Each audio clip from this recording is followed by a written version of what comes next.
عقیدہ رسالت. اعلیٰ حضرت کے زمانہ مبارکہ میں ایک مولانا نے کہہ دیا کہ حضور کے بعد بھی کوئی نبی آئے تو ختم نبوت میں فرق نہیں پڑتا. توجہ ہے میری بات پر؟ ادھر دیکھو میری طرف. اعلیٰ حضرت نے پتہ کیا جواب دیا؟ اعلیٰ حضرت فرمانے لگے تو کہتا ہے آج آئے تو فرق نہیں پڑتا، ہم کہتے ہیں آئے کیوں حضور کے بعد؟ ہمیں ضرورت ہی کوئی نہیں، ہمیں کوئی حضور نے کمی چھوڑی، ہمیں حاجت ہی نہیں، آئے کیوں؟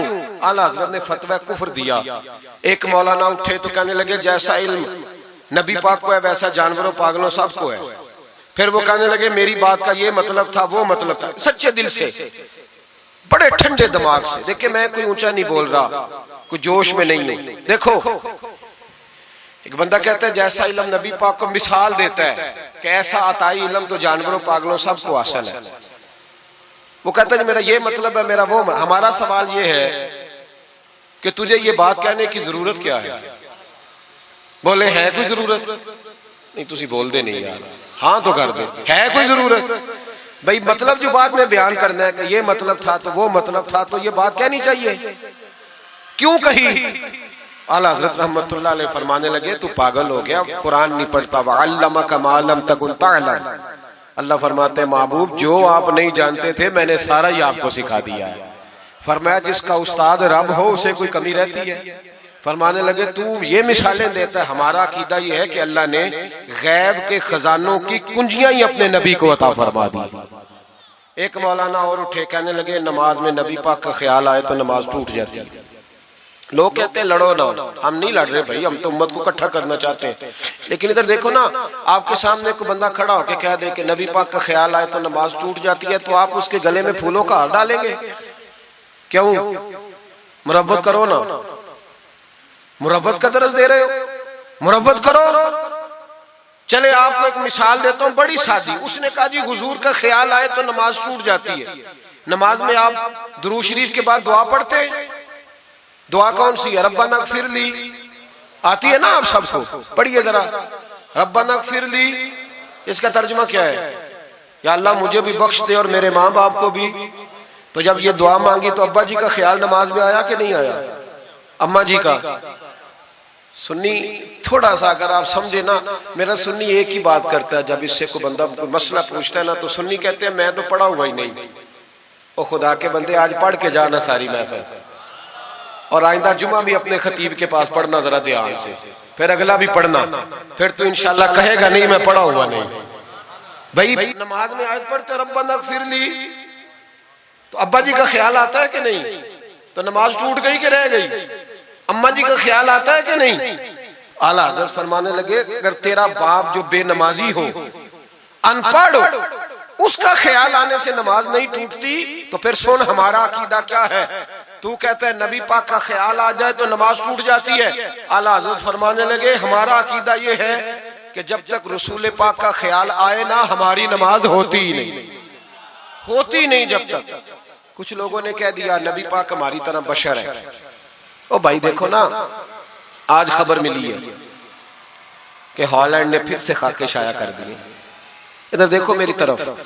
یہ ناموس رسالت کا مسئلہ 100 سال پہلے اعلیٰ حضرت نے سمجھایا تھا اور فرمایا تھا دشمن احمد پہ شدت کیجئے، ملحدوں سے کیا مربت کیجئے، شرک ٹھہرے جس میں تعظیم حبیب، اس برے مذہب پہ لعنت کیجئے. وہ جو ناموس رسالت کی بات تب کی تھی، فرمایا نادانو آج تو تم کہہ رہے ہو کہ حضور ہماری طرح کے بشر ہیں، تو جب تم بشر بناؤ گے تو پھر لوگ کہیں گے کہ سیاستدان کا خاکہ بن رہا ہے تو ان کا کیوں نہ بنے معاذ اللہ. اس وقت اعلیٰ حضرت نے کہا تھا نا یہ بات نہیں ہے. آپ فرمانے لگے بات یہ ہے کہ اللہ کی سرتابہ قدم شان ہے، یہ انسان نہیں انسان، وہ انسان ہے. یہ قرآن تو ایمان بتاتا ہے انہیں اور ایمان یہ کہتا ہے میری جان ہے. یہ ناموس رسالت کا مسئلہ ساری زندگی اعلیٰ حضرت نے سمجھایا اور لوگوں کو بتایا کہ جان ہے عشق مصطفیٰ، روز فضو کرے خدا، جس کو ہو درد کا مزہ وہ ناز دوا اٹھائے کیوں. اعلیٰ حضرت موجود تھے مدینہ شریف میں. اس زمانے میں نا نبی پاک کے گنبد کے سامنے کھجوروں کے 2 درخت ہوتے تھے. کھجوروں کے 2 درخت. شعراء سارے بیٹھے تھے تو شاعر جو ہوتا ہے نا وہ تشبیہ دیتا ہے بعض اوقات. تو شاعر نے شعر کہا, کہنے لگا یوں ہے درخت حضرت والا کے سامنے. توجہ ہے میری بات پر؟ حضور کے گنبد کے سامنے کھجوروں کے 2 درخت ہیں. شاعر نے شعر لکھا یوں ہے درخت حضرت والا کے سامنے, مجنو کھڑا ہو خیمہ لیلا کے سامنے. اعلیٰ حضرت فرمانے لگے یہ شعر میرے نبی پاک کی شان کے لائق. فرمانے لگے تم نے حضور کے خیمے کو, نبی پاک کے گنبد کو لیلا کا خیمہ بنا دیا, یہ کیا بات ہوئی؟ تو لوگ مانتے بھی نہیں نہ وہ بھی نہ مانے. کہنے لگے جی اعتراض کرنا آسان ہے, شعر کہنا مشکل ہے, آپ بتائیں شعر کیسے کہنا چاہیے. فرمایا لفظ وہ کہو جو حضور کی شان کے لائق ہے, جو شان کے لائق نہیں وہ لفظ نہ کہو. شعر کیا کہا؟ کہنے لگے یوں ہے درخت حضرت والا کے سامنے, مجنو کھڑا ہو خیمہ لیلا کے سامنے. اعلیٰ حضرت فرمانے لگے غلط ہے تشبیہ. کہا جی آپ بتا دیں. تو اعلیٰ حضرت فرمانے لگے سنو پھر, یوں ہے درخت حضرت والا کے سامنے, قدسی کھڑے ہیں عرش معلا کے سامنے. گویا قدسی کھڑے ہیں عرش. یہ فاضل بریلوی رحمت اللہ علیہ کا انداز ہے. ناموس رسالت کے بارے میں کبھی کسی کو گنجائش, ہمارے اینکر ٹی وی پہ بیٹھ کے ابھی بھی باتیں ہوں گی سویرے بڑی, مولوی جذباتی ہے جی, یہ کہتا ہے کہ گستاخان رسول سے رشتہ توڑو, اور سارے اینکر ہمارے بچوں کو خراب کرتے ہیں. کہتے ہیں جی حضور نے تو اپنے بے ادب کو معاف کیا. بالکل معاف کیا ہے, بالکل معاف کیا. نبی پاک نے اپنے بے ادب کو معاف کیا ہے, پر حضرت ابو بکر صدیق نے حضور کے بے ادب کو کوئی نہیں معاف کیا. حضرت عمر نے حضور کے بے ادب کو معاف, حضرت عثمان غنی نے معاف, مولا علی نے معاف, ان لوگوں نے حضور کے بے ادب کو معاف. لیکن نا جو میری بے ادبی کرے گا اسے میں معاف کروں گا. بے ادبی میری کرے اور معافی میرے چھوٹے بھائی سے مانگ لے, اس کو حق ہے معاف کرنے کا, میں نے معاف کرنا ہے. چونکہ بے ادبی یہ موٹی بات ہے, اس کو سمجھ لیں.